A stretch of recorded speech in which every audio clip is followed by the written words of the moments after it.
from the White House had to come to me directly immediately upon receipt. The chairman of the Joint Chiefs called a meeting of the Joint Chiefs, and his hands were shaking visibly. And he said, "I've just come from the office of the Secretary of Defense." He wanted an agreement from the Joint Chiefs, all of them, that nobody would take any action or execute orders, as they call it, on the use of nuclear weapons without all of them agreeing to it. And we were shocked. He said, but we all agreed. We would receive countersigned, top secret, eyes only, limited distribution messages stating that we should not obey orders until further notice. In a situation this tragic and this volatile and this emotional, all sorts of speculation and stability rumors can spread.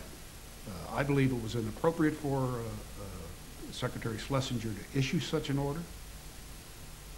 The President was the duly elected man in office, and it is not the responsibility of his cabinet officers to question whether or not he's balanced, save when it is clear evidence that he is no longer capable of the job. At the end of July, it became clear that Nixon would have to resign or face impeachment. In his last days at the White House, some feared that he might attempt suicide.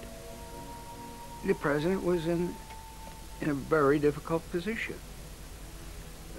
His health had been affected.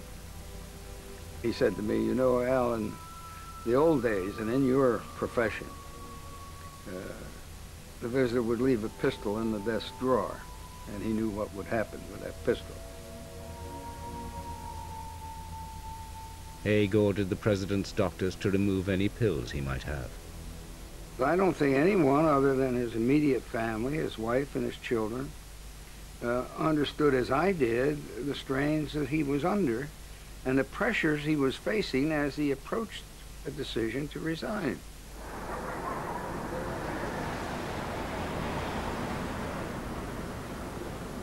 I think that he gradually buckled under that stress. I was amazed at the end that he was able to continue his life through the end of the presidency. Everything he had worked for all his life was collapsing, and deep down he knew that he had made a big contribution to its collapse. So they walk in and the staff is drenched in tears. It's all over. And Mrs. Nixon stood next to her husband and the two daughters and the sons-in-law. And throughout his speech, which is about as impassioned as I've ever heard a president, I mean, it came right from the soul, the gut, the heart.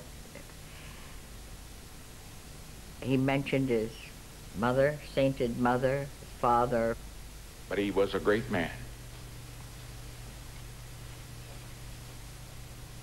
Because he did his job, and every job counts, up to the hilt, regardless of what happened.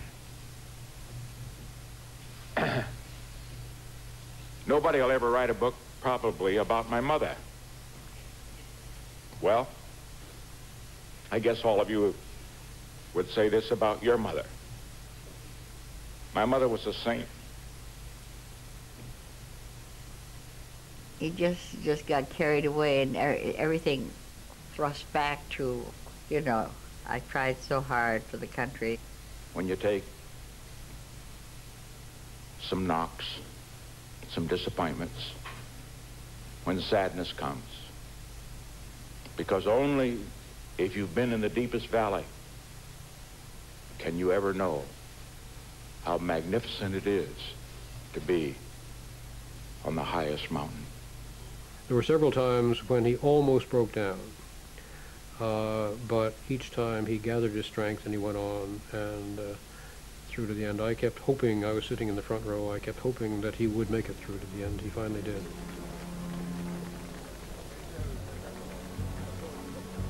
I think history will echo the view that he was a very complicated man with great talent, who was not a natural politician, who steeled himself in the quest for higher office, and those talents were accompanied by great flaws.